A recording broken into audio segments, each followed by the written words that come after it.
সরষের তেল দিয়ে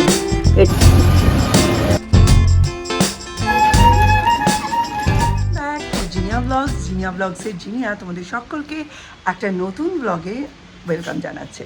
আজকের দিনটা কিন্তু শুরু হয়েছে সকাল 5:30 থেকে, কিন্তু অ্যাজ সাচ সেরকম কিছু শ্যুট করতে পারিনি, কারণ জানোই সকালবেলা সৌর্যের স্কুল থাকে, আর এই স্কুলের হ্যাবিটটা 25 তারিখ থেকে নতুন নতুন শুরু হয়েছে।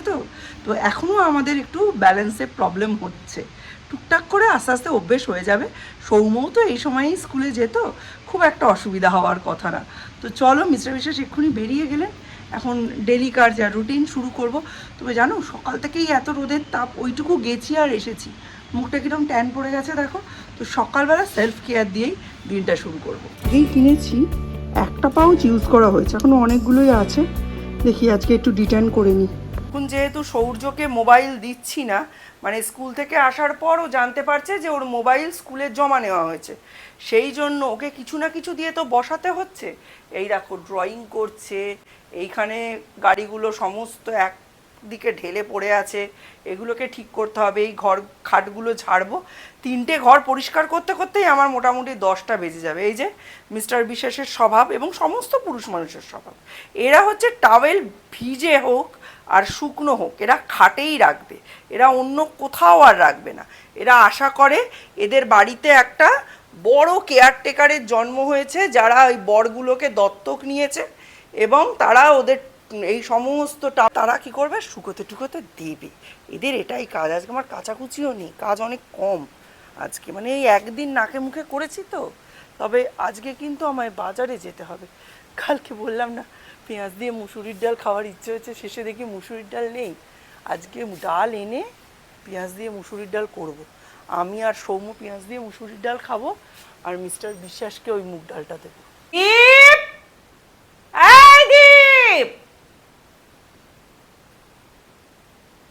দীপ, কি আমি যাব? তার নামবেটাকে আলু আনতে হবে। অনেক দিন পর আজকে এখানের কোটেশনটা চেঞ্জ করেছি। প্রেমে পড়েছো নাকি ভালোবেসেছো? আজকে রান্না নেই, জানলা টানলাগুলো একটু খুলে দিই, পরে দেখা যাবে বন্ধ করার সময়। আসলে এই জানলাটা খোলা থাকলে না ভীষণ মশা ঢোকে, ওই জন্য শত ইচ্ছে থাকলেও জানলাটা বেশিক্ষণ খোলা রাখতে পারি না। যেই রোদ মরে যাবে ওই সুন্দরবন থেকে দলে দলে মশা এসে আমার বাড়িটাকে সুন্দরবন করে দেবে, এই হচ্ছে অবস্থা। ওই জন্য এইদিকে জানলা, এই দরজা, এগুলো বেশিক্ষণ খোলা রাখতে পারি না, সব বন্ধ করে দিতে হয়। আজকে মিস্টার বিশ্বাস বলছে সৌর্যকে স্কুল থেকে যখন নিতে যাবে আমার একটা মেসেজ করো, আমি তাহলে বুঝতে পারবো যে নিতে বেরিয়েছো, নইলে বুঝবো আমার ছেলে যে আছে স্কুলে রয়েছে তুমি ভুলে গেছো। অত কিছু পারবো না বাবা, অত ক্ষণে ক্ষণে মিনিটে মিনিটে জানাতে। কাজ যা করার ঠিকই করব, সবই হয়ে যাবে। নিতে না এই কাঠটা একদম বাজে দিয়েছে। বাবু মা তখন শিউড়িতে থাকতো, তখন এই বাড়ির কাজ হয়েছে, ওই মালিক না থাকলে যা হয় আর কি। এখন আমি মোটামুটি প্রায় মাপে মাপে চাল নিই, এইটুকু ভাত বেঁচেছে কালকে। কালকে আমি কি করেছি, এঁচড়ে তরকারি করেছি, আর বিকেলবেলা একটু দুধ চা খাওয়ার পরেই দেখলাম রাত্রের দিকে একটু অম্বল অম্বল গ্যাস গ্যাস লাগছিল। গ্যাস না মানে অম্বল অম্বল, ওই টক ঢেকুর টাইপের একবার উঠলো। তো ওই দেখে আমি আর নিজের জন্য ভাত টাত বসাইনি, আমি এঁচড়ের তরকারিটা তো খাবোই, কারণ ওটা ভীষণ ভালোবাসি আমি খেতে। আমি মিস্টার বিশ্বাস দুজনেই খুব ভালোবাসে। তো এই এঁচড়ের তরকারিটা খাওয়ার জন্য আমি কি করেছি, মুড়ি নিয়েছি, মুড়ি দিয়ে এঁচড়ের তরকারি খেয়েছি জানো। আর দাঁড়াও এক সেকেন্ড, মুড়ি দিয়ে এঁচড়ের তরকারি খেয়েছি। আর মিস্টার বিশ্বাস তো তরকারি দিয়ে মুড়ি জানোই খায় না।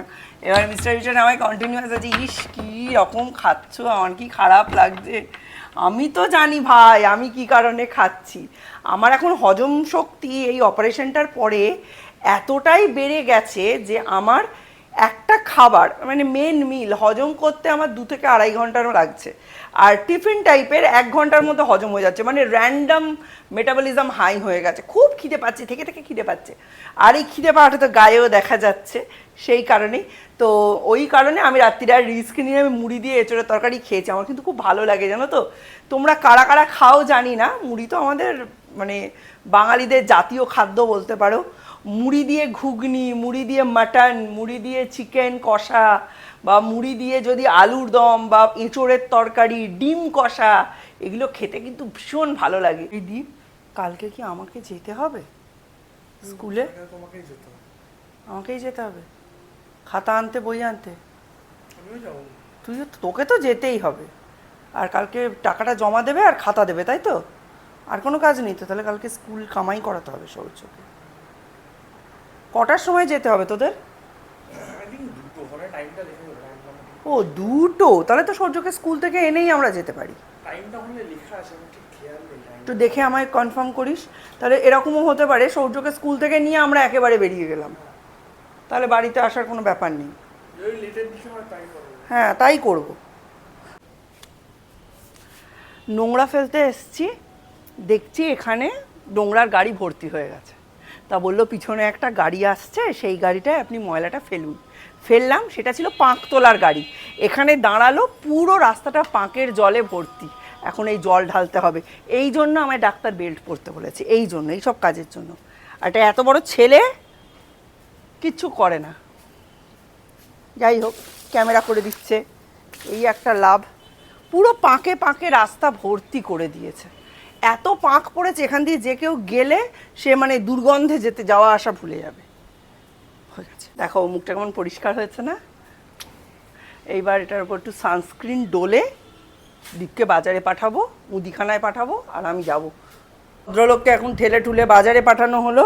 আর সকাল থেকে একটা কাজ যদি করে, যেটাই বলছি বলছে করবো না, যেটাই বলছি।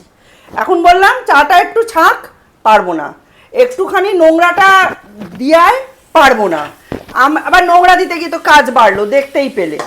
একটুখানি একটুখানি ইয়ে করে দে, আলু এনে দে, পারবো না। তুমি সব ভাইকে নিয়ে আসার সময় আনবে। একটু চাউটা গরম করে রাখ, হবে না, তুমি করে রেখে ঢাকা দিয়ে যাও। একটা মানুষকে যদি এত না রোগে ধরে, সে কি করতে পারে? হঠাৎ করে দীপ আলসে হয়ে গেছে। ঘুম থেকে উঠেছে না সদ্য, একদম আলসে হয়ে গেছে। ভাবলাম আগে বেরোবো, কোথায় আর আগে হলো? আগেই হয় না। দীপকে ঠেলা গুঁতো মারতে মারতে সেই আমার দেরি হয়ে গেল। ফেরার পথে একটু ডিম আর আলু নিতে হবে। দীপ না একদম বাজারে না গিয়ে আলসে হয়ে গেছে, কিছুতেই বেরোতে চাইছে না, কোনো কাজ করতে চাইছে না। ওরে রাম, কি রোদ! চলো ঝটপট, কারণ একটু আগে কেন বেরোতে হবে, ওই পাউচটা রেডি করতে হবে, ওই জন্য। দেখা যাক, লাস্ট মোমেন্টে বলে আজকে সব আমায় দিতে হবে। ওর বাজার করা হোক, আমি দেখি একেবারে ওপারে চলে যাই। ওপার না, ওপার ওপার ওই নিউজ বাড়ি।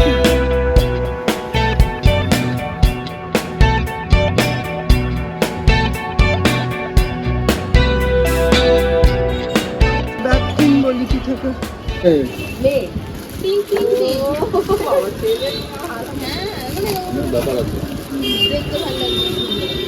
কেজি 1 কেজি 2 এইদিকে ছুটি। দাঁড়াই, ভিড় বেড়ে যাচ্ছে।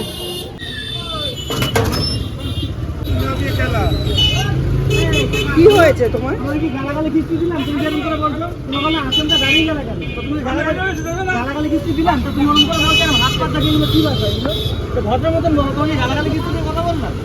আর ওই ফ্রেন্ডটা কি করেছিল আমাকে বলো। টিফিন বক্স খুলে দিয়েছিল। তা তুমি কেন তার হাতে দিয়েছিলে টিফিন বক্সটা?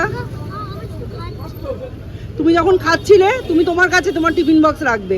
আমি যেন সেকেন্ড দিন দেখি না কেউ টিফিন বক্স নষ্ট করে দিয়েছে। ওই টিফিন বক্সটা কিন্তু খুব কস্টলি, মনে থাকবে তো?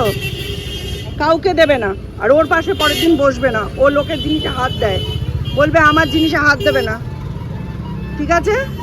ফুড শেয়ার করো, এটো করার আগে খাবার দাবার শেয়ার করো, কিন্তু ওই খাবার এঁটো করে কাউকে শেয়ার করবে না, কারণ এঁটো করা খাবারও নেবে না। আর তোমার টিফিন বক্স লোকে 3 কেজি আলু দিবে। হ্যাঁ, না না, দেশি বেগুন 80 হয়ে গেছে। চৈত্র মাস, এখন তো কম হবে না। মুখটা আবার রোদে পুড়ে গেল, এই পুড়ে পুড়েই কালো হয়ে যাব। অনামিকা সাহার রিসেন্ট ইন্টারভিউটা দেখেছেন, যেটা ভাইরাল হয়েছে মোটামুটি? বলছেন এত ভালো অভিনয় করা সত্ত্বেও খালি ওনাকে ওনার হাজব্যান্ডের থেকে দেখতে খারাপ এবং ওনার রং চাপা, এই জন্য উনি শ্বশুর বাড়িতে কখনো কোনো মর্যাদা পাননি। ইন্ডিয়ার মতো জায়গায় এখনও কিন্তু রেসিজম, তারপরে বডি শেমিং, এসব জিনিসগুলো বেঁচে আছে এবং ছেলেদের থেকে মেয়েরাই বেশি মেয়েদের মানে বডি শেমিং করে। রেসিজমের শিকার মেয়েরা মেয়েদের কাছেই সব থেকে বেশি হয়। অনামিকা সাহা সেটার সব থেকে বড় প্রমাণ। মাঝে মাঝে তাই ভাবি, যদি আমার আগের মতো শরীর থাকতো কি হতো। এই যে ধকল, এই শরীরের ওপর মানে কষ্ট দিয়ে, যাতনা দিয়ে, এই যে বাজার করছি, ক্রেশন তুলছি, সৌর্যকে আনছি, এই সমস্ত জিনিস আমি করতাম কি করে? এই লাস্ট একটা বছর আমার উপর দিয়ে যা গেছে তোমরা তো সবই দেখেছো। মানে ব্যথায় কোকাতে কোকাতে মানে বাড়ি ফিরেছি। বাড়ি ফিরে আমিও বমি করছি, মানে তার মধ্যে আবার ইউরিন লিক হচ্ছে, তার মধ্যে শরীর খারাপ করছে, তার মধ্যে সেই দুঃসহ পেটে ব্যথা। এই ব্যথার চোটে ঘাম দিয়ে দিচ্ছে, এরম ব্যথা। এসে এই সোফাটায় চিত হয়ে শুয়ে থাকতাম। এত কষ্ট পেয়েছি। সরস্বতী দি এসছে, সরস্বতী দিকে কিছু বলতেও পাচ্ছি না। সরস্বতী দি আন্দাজ করতো যে এ তো শুয়ে থাকার মেয়ে নয়, এরকম শুয়ে রয়েছে কিসের জন্য। তার মধ্যে এরমভাবে দুপুরের দিকে বলছি, দীপ আমি আর রান্না করতে পারছি না, তুই হোটেল থেকে কিছু একটা অর্ডার দে। ও বিরিয়ানি অর্ডার দিয়ে খেয়ে নিত। কোনো দিন সৌর্যকে একটু সেদ্ধ ভাত খেতে দিতে পারতাম, কোনো দিন সৌর্যকে পিসির বাড়ি পাঠিয়ে দিয়েছি। একটা বছর কি গেছে। আর ভগবান যা করেন মঙ্গলের জন্যে, আমাকে দিয়ে এই সময়ে সৌর্যের কাজে ভগবানের লাগানো ছিল। সেই জন্যেই ভগবান ঠিক সৌর্যের সেন্টলুকে ভর্তির আগে আমাকে পুরো ক্লিয়ার করে আমাকে একদম নতুন জীবনে আমায় ফেরত পাঠিয়েছেন। আমি এমনকি মেডিকাজেও শুয়ে শুয়ে ভাবছি, এই যে এরা বলছে যে অপারেশন করবে এবং বলছে যে একটা ব্যাগ মতো সাইডে ঝুলবে, সেই ব্যাগটায় এক্সটার্নালি সমস্ত পটিগুলো কালেক্ট হবে, 6 মাস এটা থাকবে। আমি সেন্টলুক, নৈহাটি, এই দৌড়ি সংসার, এগুলো করব কি করে? তো ভগবান বলছে তুই শুধু পড়ার কথা ভাবছিস, তো দেখ তোকে আমি তার আগেই সুস্থ করে দেবো। সুতরাং বললাম না, আমার সাথে কেন করলে ভগবান, এটা কেন আমার সঙ্গে হলো, এই সব কথাগুলো ভগবানকে না জিজ্ঞেস করে, এই সব কথাগুলো চোখ বন্ধ করে নিজেকে নিজে জিজ্ঞাসা করো, দেখবে ঠিক তার উত্তর পাবে। তোমার সঙ্গে যেটা ঘটছে সেটা সবসময় ভগবান করছেন, এটা তোমারই কৃতকর্মের ফল, যেটা তোমায় ভোগ করতে হচ্ছে। আমার যে এই ভোগান্তিটা, এটা আমারই কৃতকর্মের ফল। কোথাও না কোথাও এই ভোগান্তিটা হয় আমার ইহজন্মের নয় পূর্বজন্মের কিছু কর্মের ফল, সেটা তো কখনো বৃথা যেতে পারে না। ভগবানের ওপর ভরসা রাখো, বিশ্বাস রাখো, আস্থা রাখো।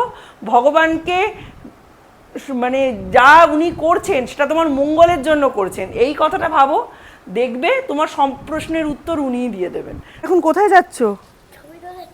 ছবি তুলতে, পাসপোর্ট সাইজ ফটো তুলতে যাচ্ছে স্কুলের জন্য।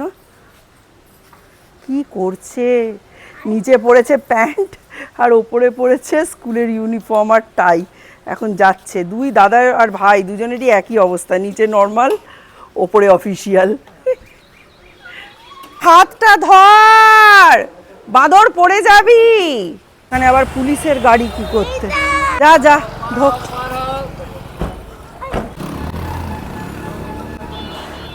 কিনলেই ধরবে কিন্তু। করেছে পুলিশ আঙ্কেলটা, হাত ধরে নিয়ে চলে যাচ্ছিল। পুজোর আগে তুলিয়ে নিবি, ও মাথা খারাপ মানুষ।